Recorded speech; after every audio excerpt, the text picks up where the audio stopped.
Hello, hello, hello! Welcome, welcome po! This is Extra Mile with Kisang, where we will experience new and great things together, explore with our creative minds, and extend help by offering remedies to our home and family concerns.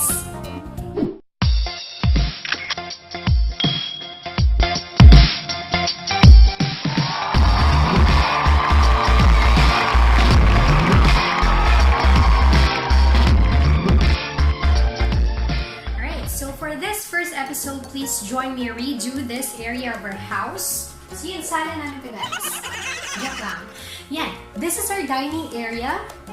And as much you can see, it's just very plain and simple, very bare and naked. This is actually a table for six people, pero the chairs here are only 3. So 1, 2, 3. Yan ay dahil yung 3 chairs namin busy sila, naka-duty sila. So alam niyo na kung may mga gamit tayo na kailangan natin ilagay na kulang tayo ng mga lalagyan, so nagiging to the rescue yung mga chairs natin. So, yun nangyari, but since there's only me and my husband here, so I believe 3 chairs are already enough for both of us.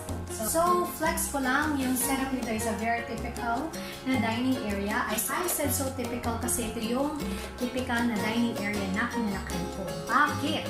Kasi, nanay ko, ang dami-dami niyang gamit sa bahay. Tapos, ang nangyayari, yung ibang mga gamit is na-occupy na nila yung half ng table namin. Tapos, din na lang kami kumakain sa half ng table. So, diba? I know that some of you can relate to that. So, please click like and also leave a comment about that. So, anyway, ayun na nga. Reason for this though, kaya nandyan yung mga kagamitang pangdagat na yan, is because a few months ago, we palagay kami ng kisame sa aming kitchen. So, we have to put some of this stuff here. Okay, tapos para sa wall paints is what you can see, we have white, plain white and plain green. So, yan. Pakita ko lang din yung picture nito dati, itong green na side na to. Ayan siya. So as what you can see, the paint is also green pero medyo mapusyaw siya. So when we did some renovations months before, we decided to select yung ibang shades ng green naman na medyo vibrant lang din. Na vibrant lang siya tingnan. Tapos pleasing to the eyes din siya. Tapos ayun, we come up with these green shades, actually dalawang shade to. So ito is Temptation Green, tapos yung sa my door, that is Lime Green. And then this is just plain white. And let's go now to the first step of our project today, which is number 1, clear the area. Alright, so for clearing the area, lagyan lang natin yung mga gamit na para sa kusina. Actually, okay na. Pwede na natin ilipat yung mga gamit. So that's what I'm going to do right now. And join me.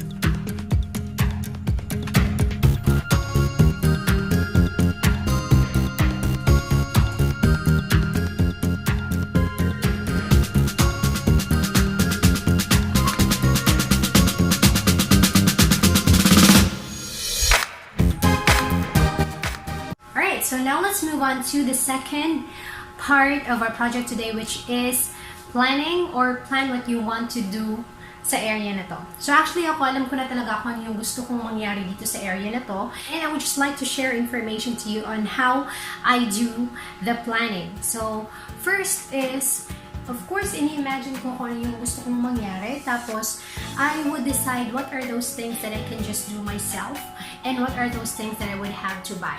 So, actually, I really love to do D.I.Y.s. For the main reason is saving. Have 4 bases if I will D.I.Y. That project or that thing or bibilin ko siya, or kung bibilin ko siya.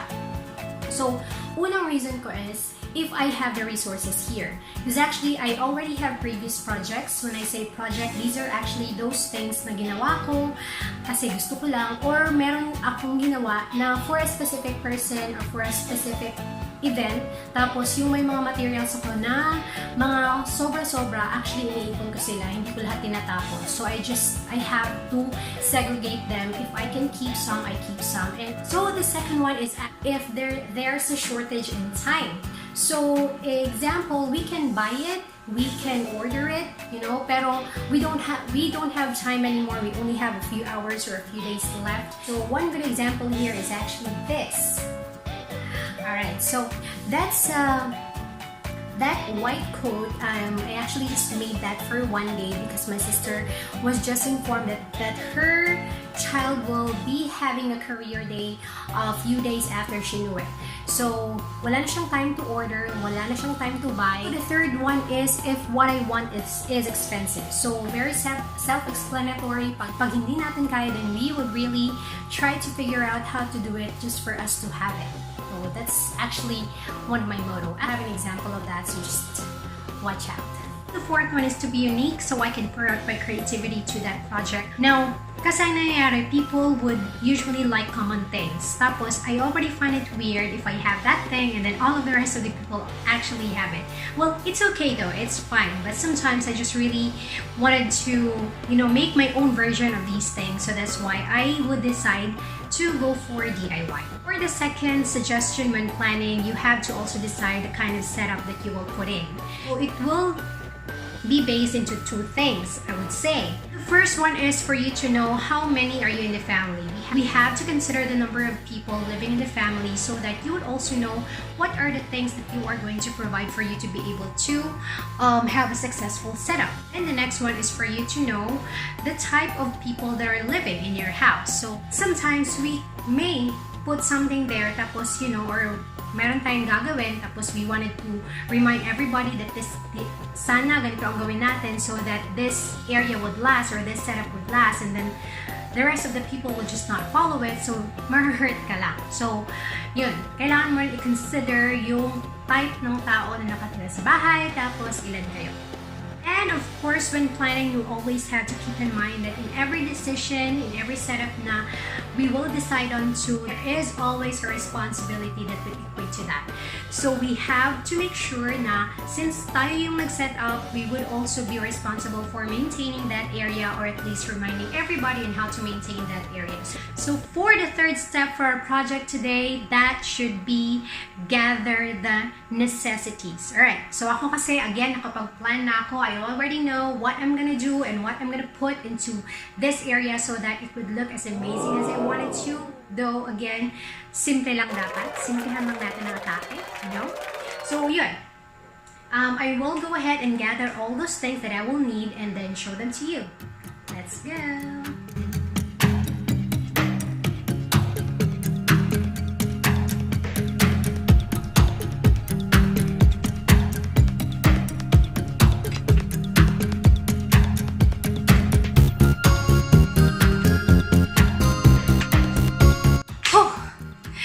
Okay, so yun na. I was able to gather all of the things that I would want to put into this area. Tapos I'll just go ahead and explain them para at least alam nyo kung saan sila galing. What you can see, this is actually a clock. Yan, this.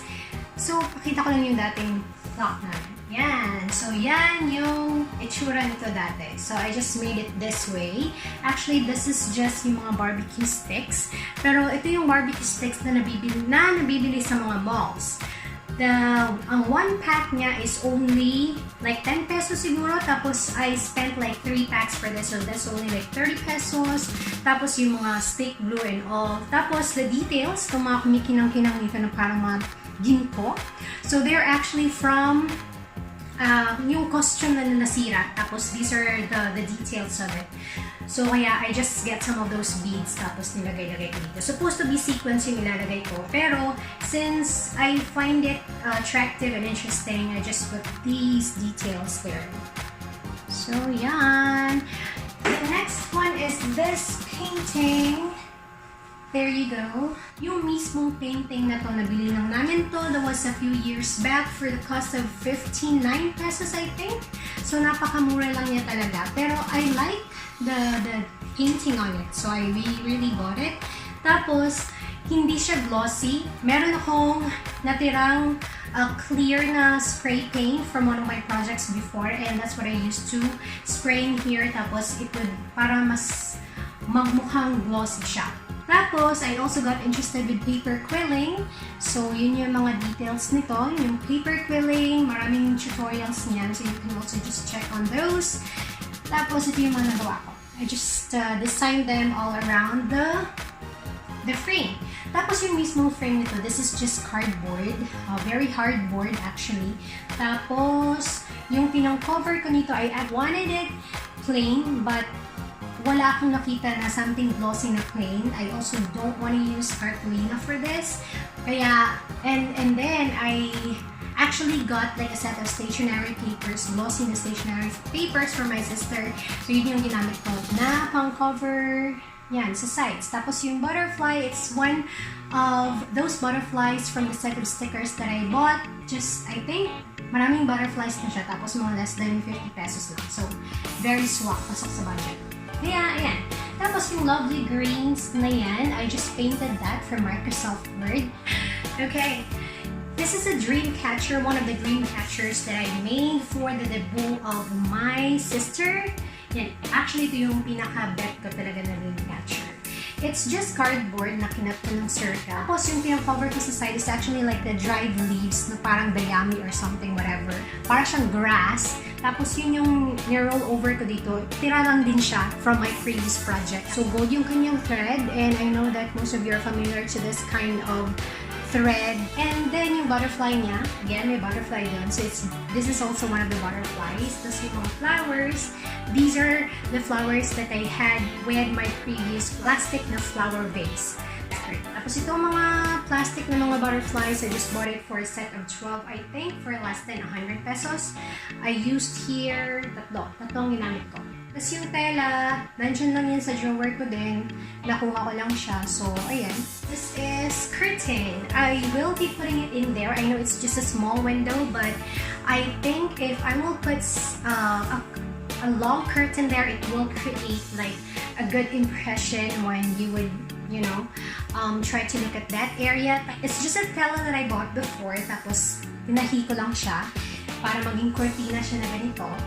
Because I used it in the windows before. Tapos yung design niya is stripes na translucent, brown, so very good, very earth color and very nice to look at.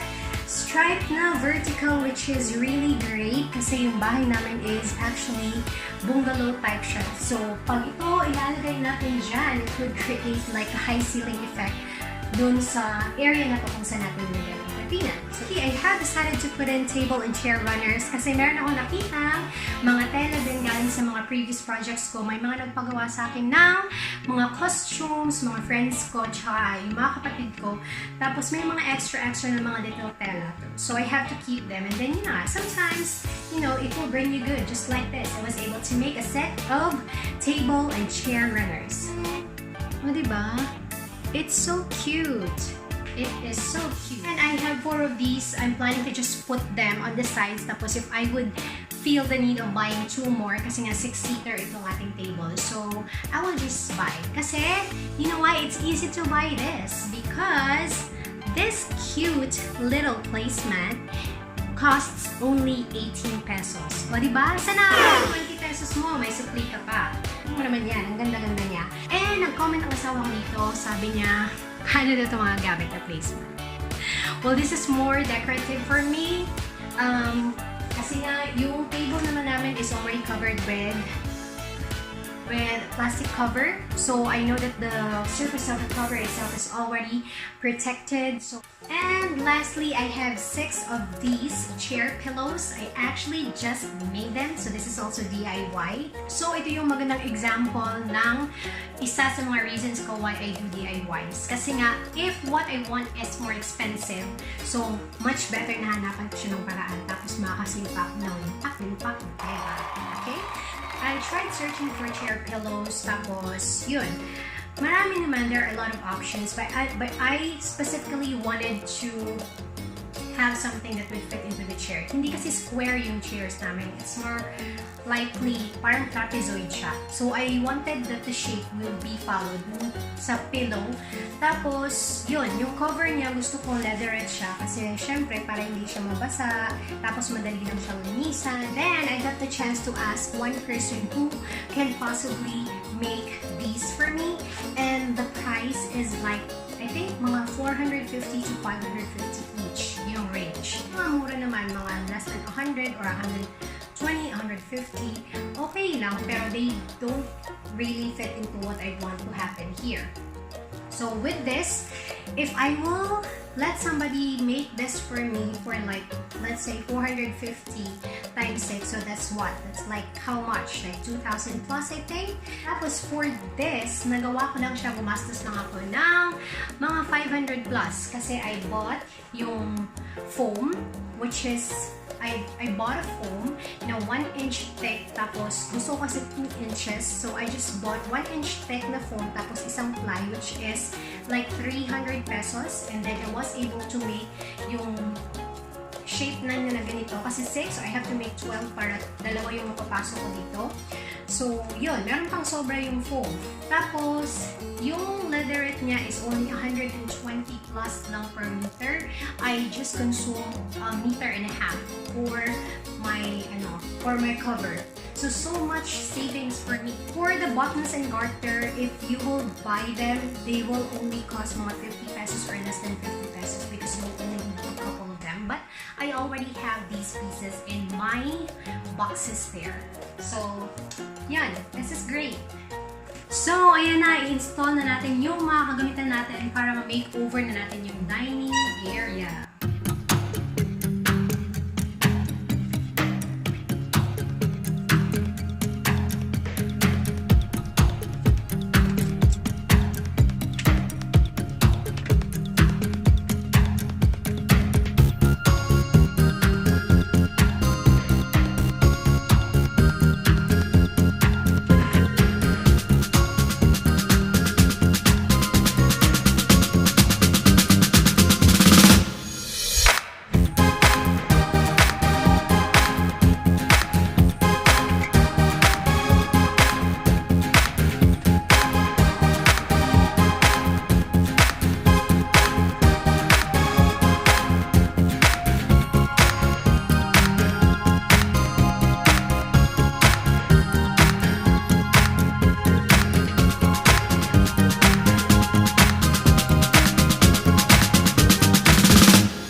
Alright, fresh pa ba tayo?